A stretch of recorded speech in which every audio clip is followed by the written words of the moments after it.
بسم اللہ الرحمن الرحیم، اللہم صلی علی محمد و علی آل محمد۔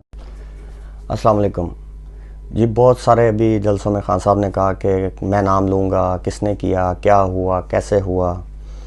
تو ایک بڑا واضح سا سوال ہے نا، کامن سا سوال ہے۔ وہ پوچھتے ہیں کہ پرائم منسٹر میں تھا تو مینیج کون کر رہا تھا، حکومت کون چلا رہا تھا۔ تو یہ ساری بیسیکلی گیم کیا ہوتی ہے، کیسے ہوتی ہے، اس کے لیے آپ کو ایک مرحوم جو ہیں حمید گل صاحب، ایک پائے کے انسان تھے، پائے کے آدمی تھے، کمال کا ویژن تھا۔ ایک ان کی آپ کو ویڈیو دکھاتے ہیں کہ جی طریقہ واردات ہوتا کیسے ہے یا کیا کرتے آ رہے تھے، اور دوسرا یہ ہے کہ یہ لوگ کیسے آئے، ان کی بھی آپ کو ایک ویڈیو دکھاتے ہیں تو آپ کو پتہ چل جائے گا کہ جی یہ کیسے کر رہے تھے۔ وہ مجاہدین ایک دفعہ پھر شکست دینے آ رہے ہیں، دے چکے ہیں تقریباً امریکہ اور اس کے حواریوں کو۔ جب وہ شکست کھا کے یہاں سے بھاگیں گے تو پھر جو خلا ہوگا اس کو پر کیسے کریں گے ہم، یہ ہمارا سب سے بڑا چیلنج ہے۔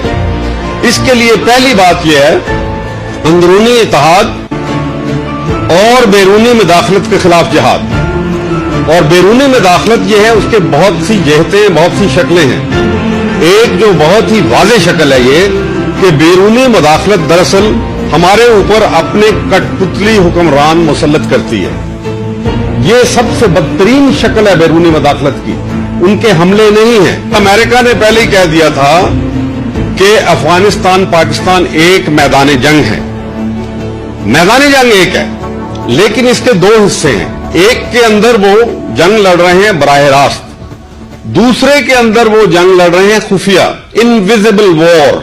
ان ہاؤس چینج تو جن کی وجہ سے ہوتا ہے، جن کی مدد سے ہوتا ہے، ہم ان کی مدد نہیں لینا چاہتے، اور ہم چاہتے ہیں کہ اگلی حکومت کا فیصلہ پاکستان کی عوام کرے۔ تحریک عدم اعتماد سودے کے بغیر ممکن نہیں ہوتی۔ یہاں پر عدم اعتماد کو جو نظام ہے اسٹیبلشمنٹ کے بغیر ممکن نہیں ہے۔ کوئی ڈیل کر کے اقتدار نہیں چاہتے۔ پاکستان میں تحریک عدم اعتماد اس صورت میں عموماً کامیاب ہوتی ہے جب اسٹیبلشمنٹ آپ کی پشت پہ ہو۔ اسٹیبلشمنٹ کرتی ہے، وہ ڈیل کا نتیجہ ہوتا ہے۔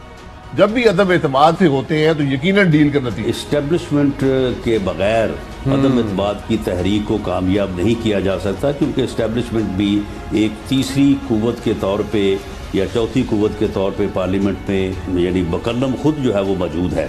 تو دیکھ لیا جی آپ نے کہ کیا ہوتا ہے، کس طرح ہوتا ہے۔ اور یہ کب کی ویڈیو ہے؟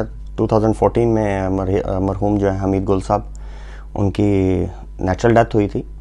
تو یہ 2011 کی ویڈیو ہے جس میں وہ بتا رہے ہیں، اور ایک پائے کے انسان تھے، اس میں تو کوئی شک نہیں ہے۔ تو مین چیز آ کے آتی ہے کہ اگر یہ الیکشن کو مینیج کر دیتے ہیں، یہ اس کو انجینئرنگ کر دیتے ہیں، دھاندلی کر دیتے ہیں، تو اس کے بعد کا جو ریاکشن آئے گا اس کو مینیج کیسے کریں گے۔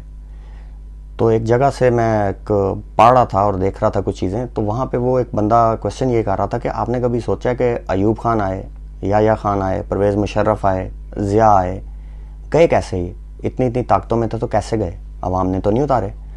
تو اس میں ہوتا یہ ہے کہ اگر اس طرح کا کام ہو، کیونکہ فوج بھی ایک بندے کی غلطی کو غلطی تو تسلیم کرتی ہے، جب وہ ضد پکڑ لے پھر فوج بھی اس کے ساتھ زیادہ دیر کھڑی نہیں ہوتی۔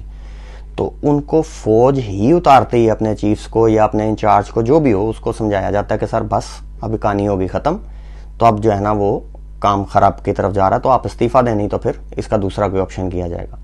تو وہ ان چیزوں کی طرف جا کے اس طرح سے پہلے بھی فوجی گئے ہیں، اور اسی طرح اب صاحب بھی جائیں گے اگر نہیں باز آئے تو، کیونکہ ہماری فوج سلامتی کی ضامن ہے، اور وہی ہے تو آج پاکستان ہے۔ ہمارے ادارے فوجی سلامتی کے ادارے ہیں تو ہم ہیں، اور دنیا کی بہترین فوج ہے ہماری الحمدللہ، اور انشاءاللہ تعالی ایسے ہی رہے گی۔ اپنے جن کے ڈپارٹمنٹ ہے وہ اس کو لازمی ٹیکل کرتے رہیں گے، اور انشاءاللہ تعالی پاکستان ایسے ہی بارڈر کے حساب سے حفاظت کے ساتھ اور قائم و دائم رہے گا انشاءاللہ تعالی۔ تو باقی رہی بات کہ اگر کر لیتے ہیں، اس کو ایزی کر دیتے ہیں ماحول کو، تو ایک ہی طریقہ ہے صرف معافی کا۔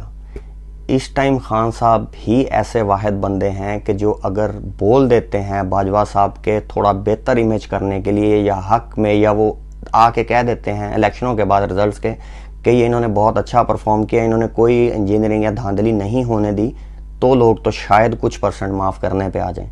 لیکن اگر خان صاحب بولتے رہیں گے ان کے خلاف تو ان کو کوئی دنیا کی طاقت پاکستان میں ان کو نہیں بچا سکتی، لوگ ان کے خلاف ہی رہیں گے۔ ان کا امیج خان صاحب کے ہاتھ میں ہے، تو اب پہلے اپنے ہاتھ میں اور پھر خان صاحب کے ہاتھ میں۔ تو کل کیا ان کے پاس آخری موقع ہے. اگر یہ باعزت طور پہ اس کو ہینڈل کر جاتے ہیں تو ویل اینڈ گڈ, نہیں کریں گے تو پھر راہ پہ آ جانے تھے, واہ پہ آ جانے. اپنا بہت سا خیال رکھیں. پاکستان زندہ باد.